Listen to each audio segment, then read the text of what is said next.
Cependant, cette souffrance n'est rien comparée à celle du jugement dernier et de celle de l'enfer, qui est le plus terrible de tous. Et crois-moi, même s'il était de vrais croyants et qu'ils devaient aller au paradis, ce seul péché les en empêcherait et les condamnerait pour l'éternité en enfer, sauf si Dieu en décide autrement. Tout simplement parce qu'ils n'ont pas pu bien te guider et parce qu'après cela, tu n'as pas pu te guider toi-même et n'as accepté de te faire guider ni par ton petit frère qui aurait tout faire pour te guider, ni par toute autre personne qui aurait tout faire pour te guider dans le droit chemin de Dieu exalté et glorifié.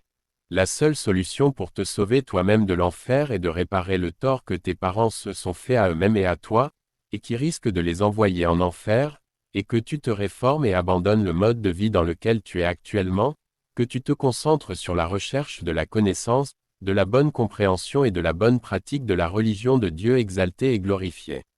Et surtout, il faut que tu t'adonnes à l'accomplissement de la prière de façon régulière, car, crois-moi, tes parents sont actuellement dans une très mauvaise situation parce qu'ils ne t'ont pas accoutumé à la prière et à la bonne pratique de la religion, mais en plus de cela, tu iras en enfer toi-même avec eux pour n'avoir pas cherché toi-même à bien comprendre la religion pour bien la pratiquer. Je te le demande donc, comme ton petit frère l'a toujours fait,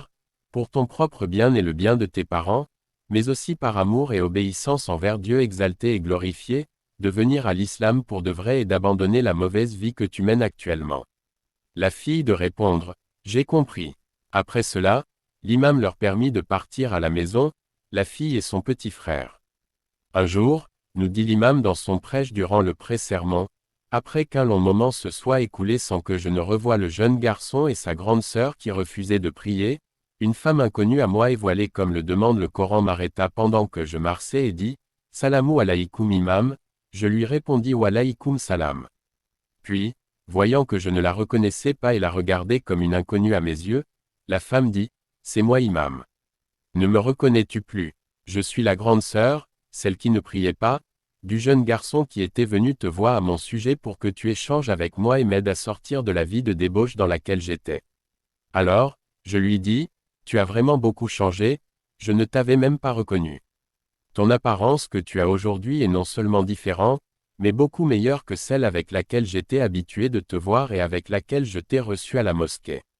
Elle me répondit, « C'est vrai, tu as parfaitement raison.